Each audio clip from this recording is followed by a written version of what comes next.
Première station. Jésus est condamné à mort. De l'Évangile selon saint Matthieu.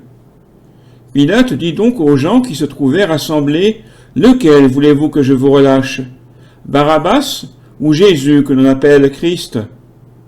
Il savait bien que c'était par jalousie qu'on l'avait livré. Or, tandis qu'il siégeait au tribunal, sa femme lui fit dire, « Ne te mêle point de l'affaire de ce juste, car aujourd'hui j'ai été très affecté dans un songe à cause de lui. » Voyant qu'il n'aboutissait à rien, mais qu'il s'ensuivait plutôt du tumulte, Pilate prit de l'eau et se lava les mains en présence de la foule en disant « Je ne suis pas responsable de ce juste, à vous de voir. » Aujourd'hui nous dirions « Ce n'est pas mon problème. » Pilate peut prendre la décision qui lui semblerait juste, mais Pilate a peur. Il craint que la foule ne se retourne contre lui. Il devient complice du mal. Pilate préfère livrer l'innocent, il s'en lave les mains. Ne nous offusquons pas trop vite. Pensons à nos silences coupables quand le collègue de travail est accusé injustement, quand un autre est renvoyé par abus de pouvoir, quand un semblable est considéré comme un objet de consommation. L'homme qui s'en lave les mains, c'est cette portion de l'humanité qui abuse de son avoir et de son pouvoir, soit par domination, par rivalité, soit parce qu'elle craint des représailles. Pardon, Seigneur, pour nos silences coupables, pour nos lâchetés, pour nos abus de pouvoir. Kyrie eleison, Kyrie eleison, Christe eleison, Kyrie eleison.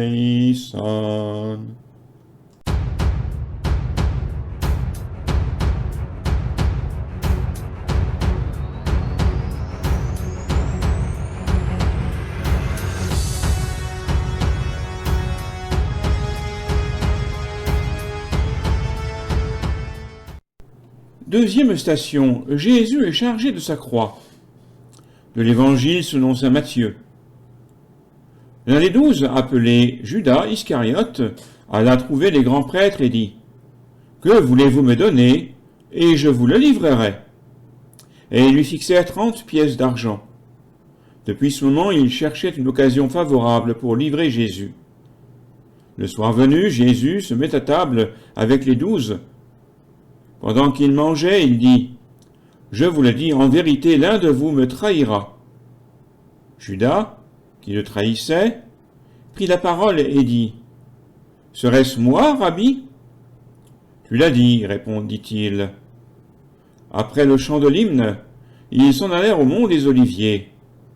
Alors Jésus leur dit « Je vous serai à tous cette nuit une occasion de chute, car il est écrit « Je frapperai le pasteur, et les brebis du troupeau seront dispersées. » Comme il parlait encore, voilà que Judas, l'un des 12, arriva, et avec lui une foule nombreuse, armée de glaives et de bâtons, envoyés par les grands prêtres et les anciens du peuple.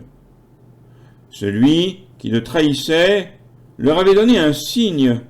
« Celui à qui je donnerai un baiser, c'est lui, arrêtez-le. » Et aussitôt, s'avançant vers Jésus, il dit « Salut, Rabbi !» Et il lui donna un baiser. Jésus lui dit « Ami, tu es là pour cela. » Alors, ils s'avancèrent, mirent la main sur Jésus et le saisirent. Plus que le bois, plus que les clous, ce qui fait mal, très mal, ce sont les multiples trahisons du moment et de l'avenir qui rendent cette croix horriblement lourde, dégradante et cependant triomphale, parce qu'elle a pour prix l'amour. Nous sommes aimés jusque-là. L'amour efface le péché. Aucun nous a jeté la pierre. Et tous les yeux se sont baissés. L'amour efface le passé. Il a vu l'homme dans sa lèpre, il n'a pas peur de l'embrasser. L'amour efface le passé. Il nous redonne une autre chance. Il nous invite à pardonner. L'amour efface le passé. L'amour efface le passé. L'amour efface le passé. Aucun n'osa jeter la pierre. Et tous les yeux se sont baissés. L'amour efface le passé. Il a vu l'homme dans sa lèpre, il n'a pas peur de l'embrasser. L'amour efface le passé, il nous redonne une autre chance, il nous invite à pardonner. L'amour efface le passé, l'amour efface le passé.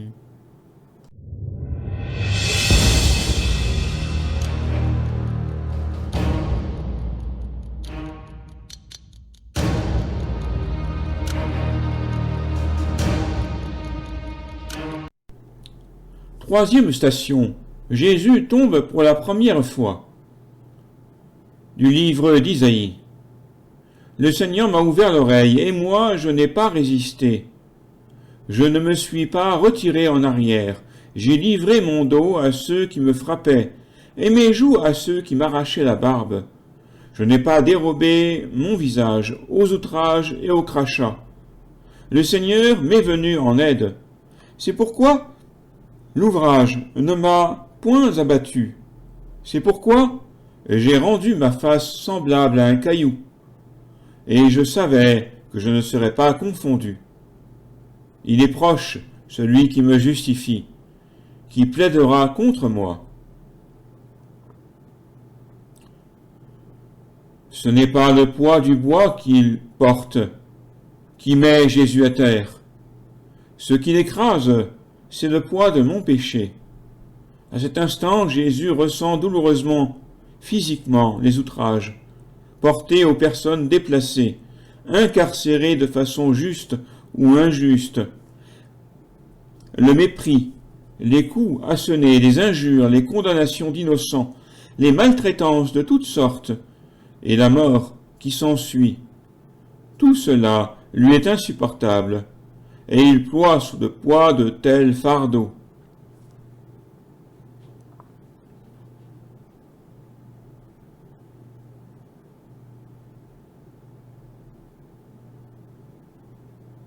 Par la croix du Fils de Dieu, signe levé qui rassemble les hommes. Par le corps de Jésus-Christ dans nos prisons innocents et torturés. Sur les terres désolées, terres des îles. Merde, tant pis.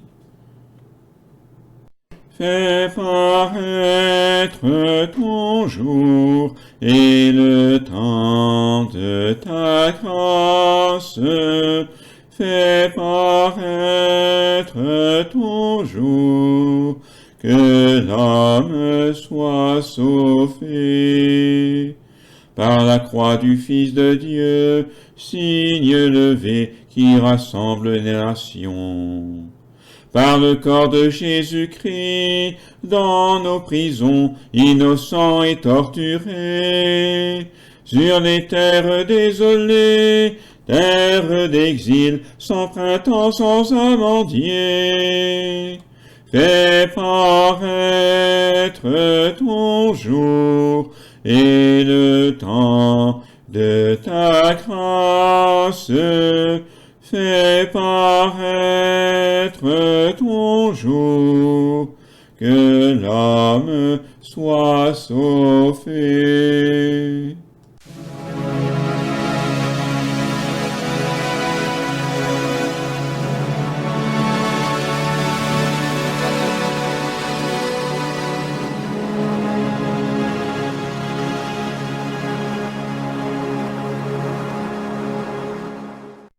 Quatrième station, Jésus rencontre sa mère.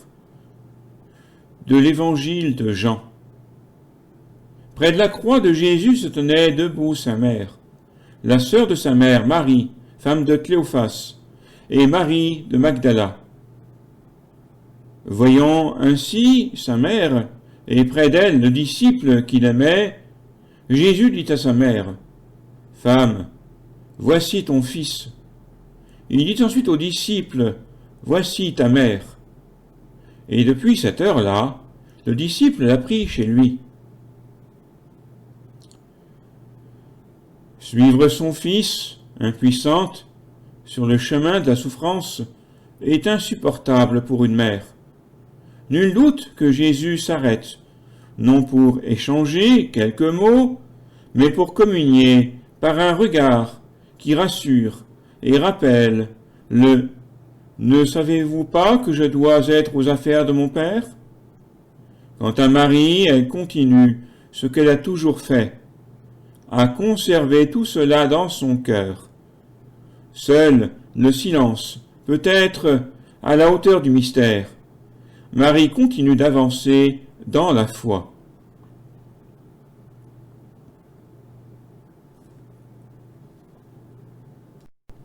Quand Jésus mourait au calvaire, rejeté par toute la terre, debout la Vierge sa mère souffrait auprès de lui. Debout la Vierge sa mère souffrait auprès de lui.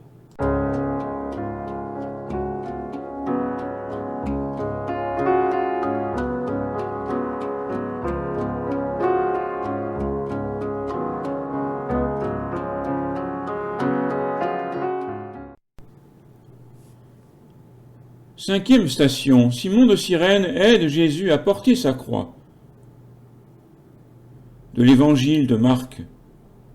Ils réquisitionnèrent un passant, Simon de Cyrène, le père d'Alexandre et de Rufus, qui revenait de la campagne, pour porter sa croix. Et ils le menèrent au lieu dit Golgotha, ce qui se traduit lieu du crâne. Et ils lui donnèrent du vinaigre, mêlé de myrrhe. Mais il n'en prit pas. Où sont les disciples? Où sommes-nous? Autour de cette croix, il n'y a que des inconnus, des voyeurs, dirions-nous. Ils regardent ce cortège, ils entendent les gouailleries, ils échangent quelques mots. Est-ce bien celui qui?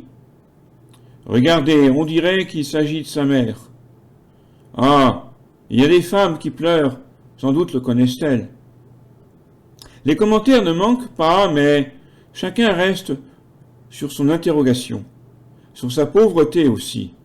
Personne ne fera le pas pour lui porter secours, pour alléger le poids de cette croix lourde du péché du monde. Jésus est fatigué, il trébuche. Aussi, les gardes au hasard désignent un passant pour l'aider. Pas un ami, ils ne sont pas là. Un passant quelconque, même pas l'un des voyeurs, quelqu'un nullement préparé, quelqu'un qui tente de comprendre cette cohue. Et l'homme s'exécute. Il ne sait rien, donc il n'a pas peur.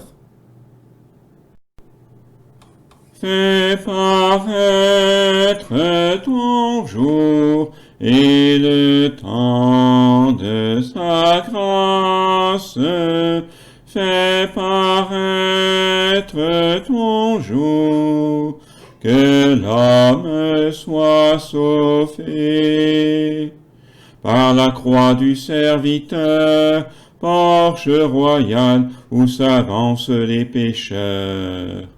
Par le corps de Jésus-Christ, nu outragé sous le rire des bourreaux, sur les foules sans berger et sans espoir qui ne font qu'à perdre cœur. Fais paraître ton jour et le temps de ta grâce. Fais paraître ton jour, que l'homme soit sauvé.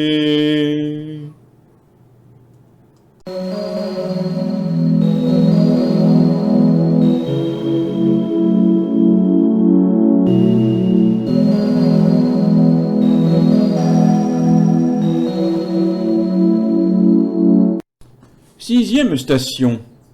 Véronique essuie le visage de Jésus. Du livre d'Isaïe. Voici que mon serviteur prospérera, il grandira, il sera exalté, souverainement élevé. De même que beaucoup ont été dans la stupeur en le voyant, tant il était défiguré. Son aspect n'était plus celui d'un homme, ni son visage celui des enfants des hommes. De même que beaucoup ont été dans la stupeur en le voyant, c'est le cas de Véronique.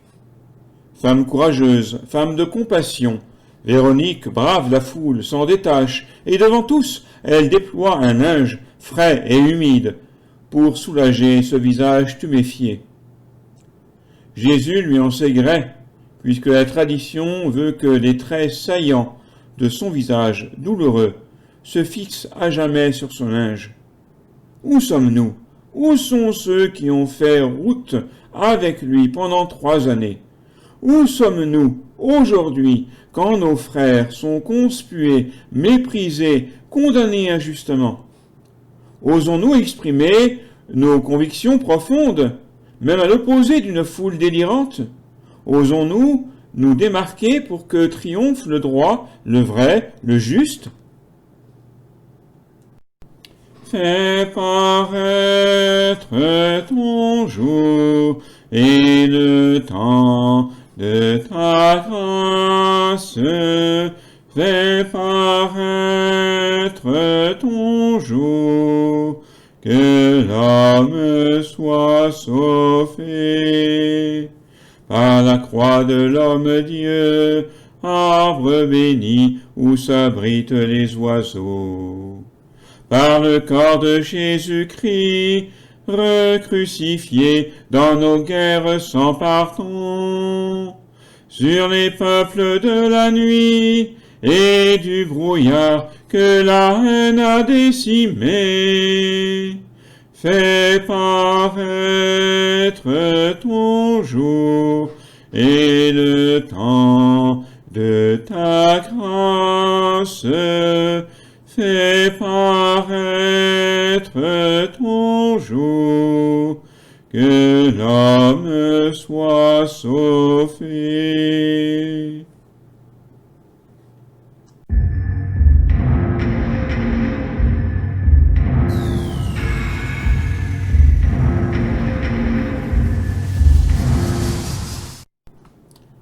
Septième station. Jésus tombe pour la 2e fois.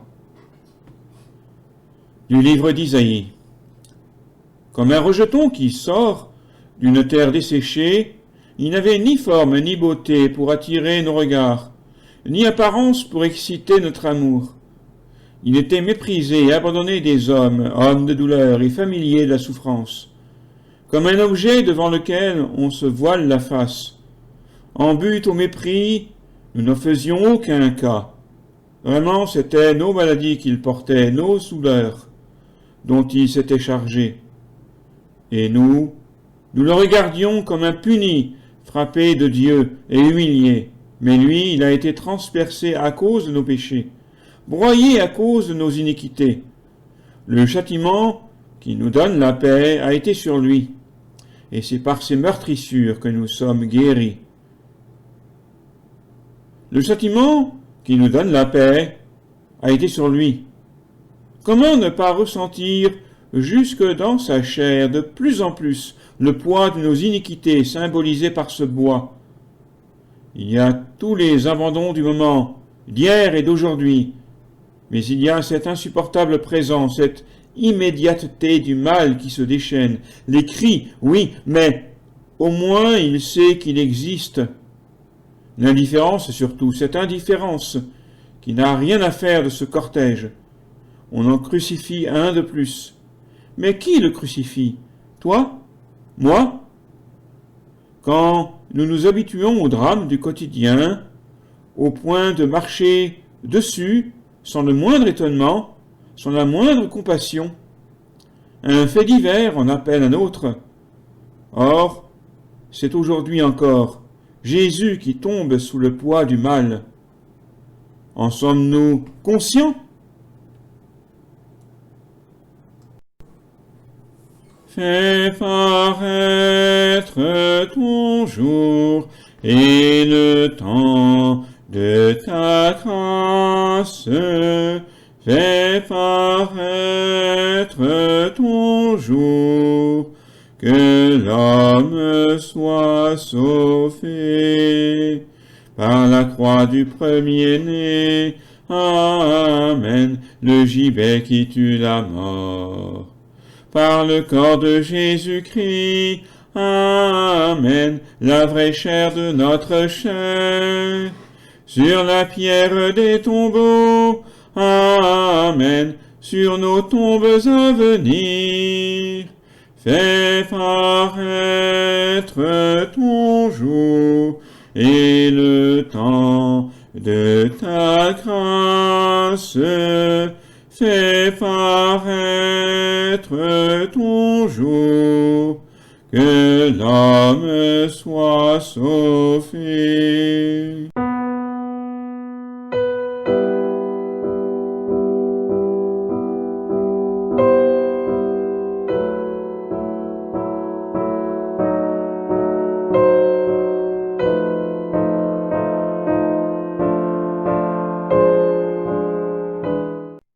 Huitième station, Jésus rencontre les femmes de Jérusalem.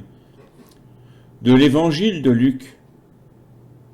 Or, il était suivi d'une grande masse du peuple et de femmes qui se frappaient la poitrine et se lamentaient sur lui. Se tournant vers elles, Jésus dit : « Filles de Jérusalem, ne pleurez pas sur moi, mais pleurez plutôt sur vous-mêmes et sur vos enfants. Car voici venir des jours où l'on dira « Heureuses les stériles » et les entrailles qui n'ont point enfanté, et les mamelles qui n'ont point allaité. Alors on se mettra à dire aux montagnes « Tombez sur nous » et aux collines « Recouvrez-nous » car si l'on traite ainsi de bois vert, qu'en sera-t-il du sec? On menait aussi deux autres, des malfaiteurs, pour être exécutés avec lui. Y compris dans la déréliction, Jésus reste attentif à ce qui se passe autour de lui. Il fait la distinction entre les voyeurs et ceux qui manifestent un peu de compassion, mais il reste lucide. Certes, ces femmes sont de bonne volonté, elles souffrent de la souffrance du Christ, et Jésus les invite à voir au-delà du sensible, au-delà de l'immédiateté. Jésus voit bien plus loin, il voit les ténèbres qui enveloppent la terre, il voit cette mère qui pleure sur son fils incarcéré, sur sa fille assassinée, sur cet autre violé. Jésus voit aujourd'hui notre mal, et il nous invite à nous laisser purifier par son amour. Si la souffrance t'a fait pleurer des larmes de sang, si la souffrance t'a fait pleurer des larmes de sang, tu auras les yeux lavés, alors tu pourras prier avec ton frère en croix.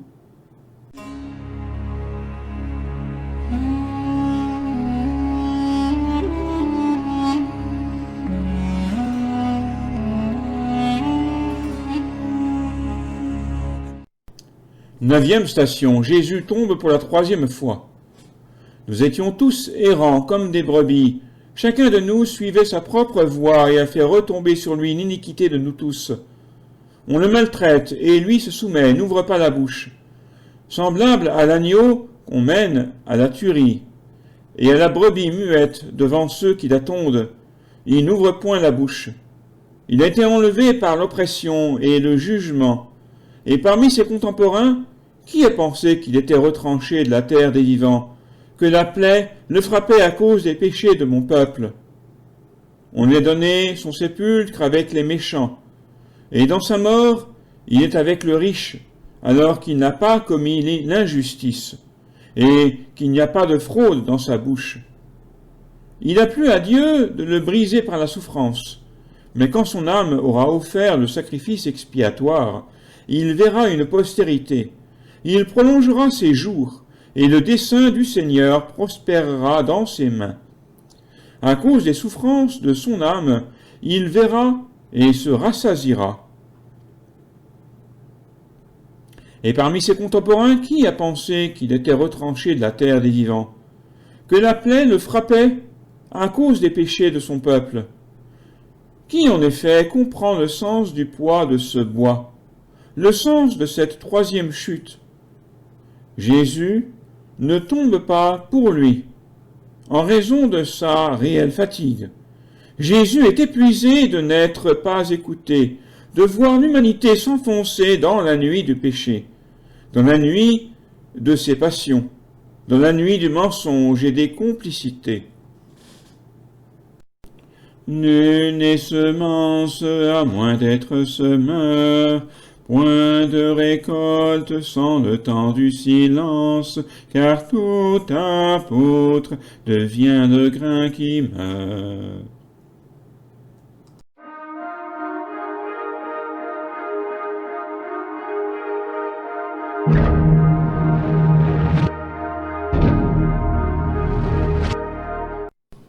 Dixième station, Jésus est dépouillé de ses vêtements. Les soldats, après avoir crucifié Jésus, prirent ses vêtements, et ils en firent 4 parts, une pour chacun d'eux. Ils prirent aussi sa tunique.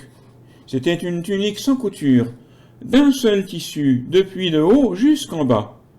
Et ils se dirent donc entre eux, ne la déchirons pas, mais tirons au sort à qui elle sera, afin que s'accomplisse cette parole de l'Écriture. Ils se sont partagés mes vêtements, et ils ont tiré ma robe au sort. C'est ce que firent les soldats. Lui, le Saint du Père, son Fils unique, est dépouillé, mis à nu devant la foule. Avons-nous idée de ce que cela représente? Jésus, le Maître et Seigneur, est exposé au regard, et il n'ouvre pas la bouche. Qui douterait qu'à cet instant, Jésus pense à tous ceux qui, à travers le temps, subiront l'humiliation, la persécution, le mépris du corps, toutes ces humiliations dégradantes qui détruisent la personne. Qui douterait que Jésus s'offre en cet instant pour tous ceux que nous réduisons au silence, parce que, selon nous, ils n'ont pas droit à la parole. Ni la violence des puissants, ni la science des prudents ne forcent le royaume, mais la faiblesse des petits et la patience des humbles pénètrent les secrets de Dieu. Béni sois-tu, notre Père, allégresse des pauvres.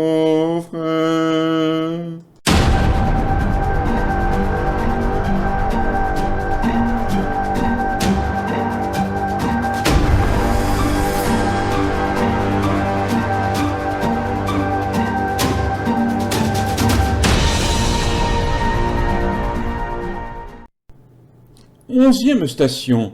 Jésus est attaché à la croix.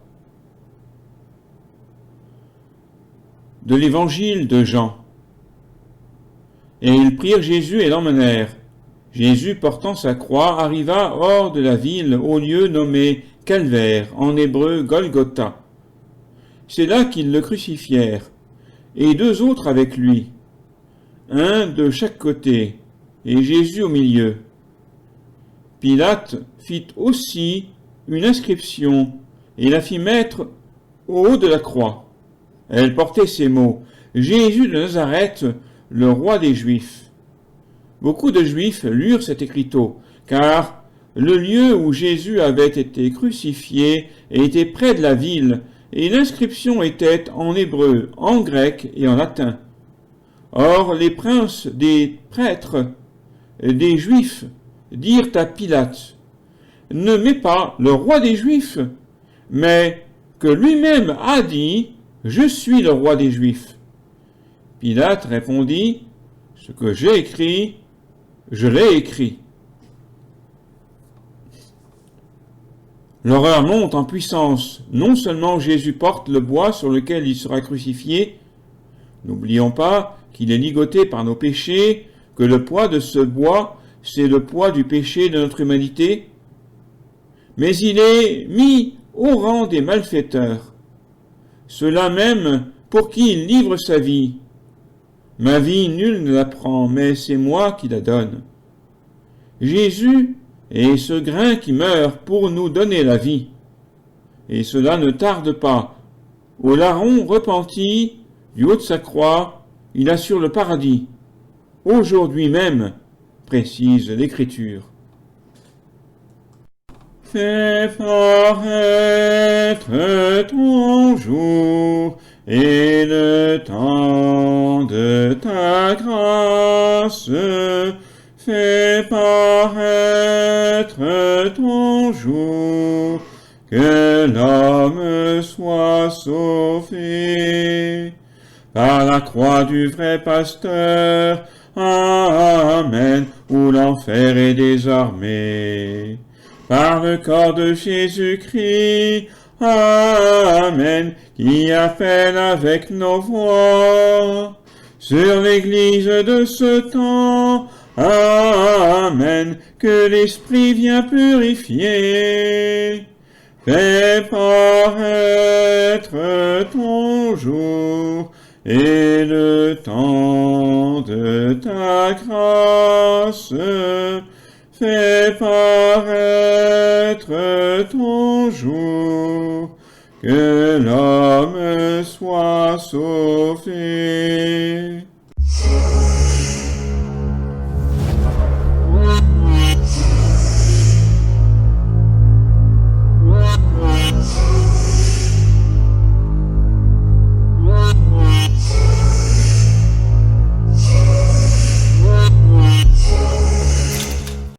Douzième station, Jésus meurt sur la croix. De l'évangile de Marc. La 6e heure arrivée, il se fit des ténèbres sur la terre entière jusqu'à la 9e heure. Et à la 9e heure, Jésus cria d'une voix forte, « Eloi, Eloi, lama sabachthani » ce qui se traduit, « Mon Dieu, pourquoi m'avez-vous abandonné » Quelques-uns de ceux qui étaient là, l'ayant entendu, disaient, « Voilà qu'il appelle Élie. » Et quelqu'un courut imbiber une éponge de vinaigre, et l'ayant mise au bout d'un roseau, il lui présentait à boire, disant, « Laissez, que nous voyons si Élie va venir le descendre. » Jésus jeta un grand cri et expira.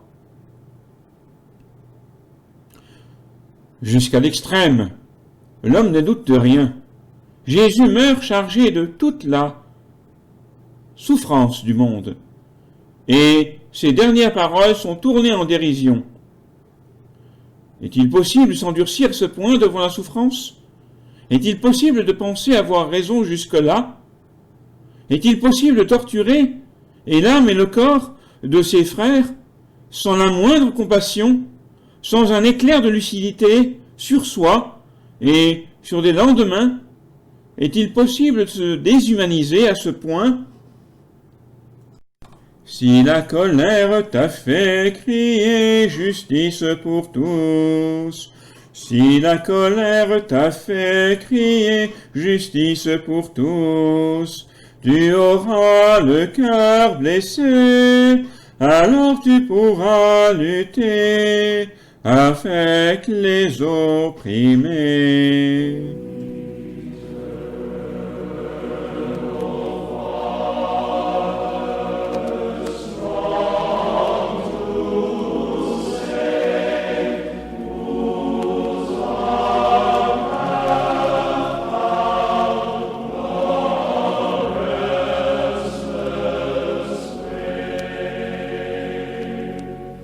Treizième station, Jésus est détaché de la croix.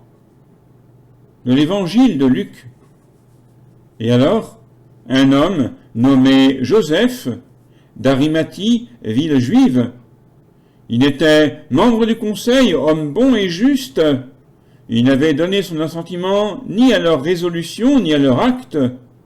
Il attendait le royaume de Dieu, Cet homme alla trouver Pilate pour lui demander le corps de Jésus. Il le descendit, l'enveloppa d'un linceul. Joseph d'Arimathie, un homme bon et juste, qui n'a pas pris part aux décisions et à ce qui a suivi, ose affronter Pilate pour lui demander de lui permettre de recueillir le corps de Jésus.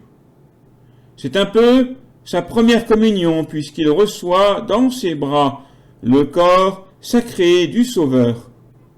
Peut-être n'est-il pas conscient de la dimension de l'acte qu'il pose, de sa profondeur et du message de cet acte lui-même. Et nous sommes conscients de notre démarche quand nous tenons dans nos mains le corps ressuscité du Christ Eucharistie, livré par amour.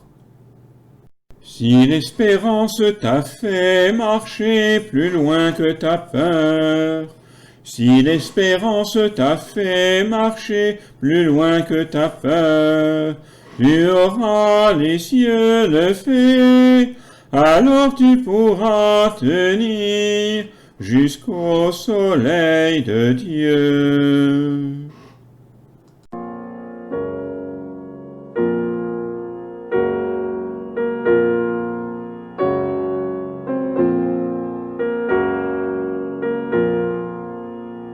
Quatorzième station. Jésus est mis au tombeau. De l'évangile de Jean. Après la mort de Jésus, Joseph d'Arimathie, qui était disciple de Jésus, mais en secret par crainte des Juifs, demanda à Pilate d'enlever le corps de Jésus. Et Pilate le permit. Il vint donc et prit le corps de Jésus. Nicodème, qui était venu la première fois, trouver Jésus de nuit, vint aussi, apportant un mélange de myrrhe et d'aloès d'environ 100 livres. Ils prirent donc le corps de Jésus et l'enveloppèrent dans des linges, avec les aromates, selon la manière d'ensevelir en usage chez les Juifs. Or, au lieu où Jésus avait été crucifié, il y avait un jardin, et dans le jardin un sépulcre neuf, où personne n'avait encore été mis. C'est là, à cause de la préparation des Juifs, qui déposèrent Jésus, parce que le sépulcre était proche. Jésus vient de rendre l'esprit. Et qui va s'occuper de son corps? Deux disciples poltrons qui ont eu peur de se compromettre autrement? L'un l'admire, mais dans le secret. Il est fasciné, mais il craint des représailles de la part des Juifs. L'autre veut en savoir plus sur cet être d'exception, mais vit aussi dans la peur du regard des autres. Aussi est-ce de nuit qu'il tente de s'approcher de Jésus. Et nous? Par la croix du premier-né, Amen, le gibet qui tue la mort. Par le corps de Jésus-Christ, Amen, la vraie chair de notre chair. Sur la pierre des tombeaux, Amen, sur nos tombes à venir. Fais paraître ton jour et le temps de ta grâce. Fais paraître ton jour, que l'homme soit sauvé.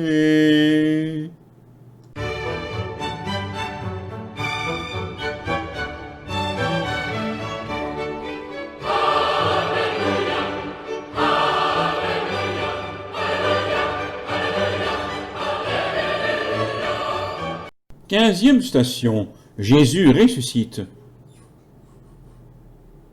De l'évangile de Jean. Jésus, lui dit Marie. Femme, pourquoi pleurez-vous? Qui cherchez-vous? Elle, pensant que c'était le jardinier, lui dit, Seigneur, si c'est vous qui l'avez emporté, dites-moi où vous l'avez mis, et j'irai le prendre. Jésus lui dit, Marie. Elle se retourna et lui dit en hébreu, Rabouni, c'est-à-dire maître. Cette reconnaissance ne rejoint-elle pas le « Mon Seigneur et mon Dieu » de Thomas lors de l'apparition de Jésus après sa résurrection? Il n'y a pas de mots suffisamment précis, suffisamment expressifs pour exprimer ce qui se passe lorsque nous faisons l'expérience étonnante de la présence de Dieu dans nos vies. C'est tout simplement indicible parce que c'est d'un ordre qui nous dépasse. Tout notre être frémit. Une paix, une joie, une lumière nous inonde. Nous ne pouvons que tomber à genoux et adorer. Le corps parle alors bien plus que les mots. Faisons silence, prenons l'attitude qui nous convient le mieux et adorons.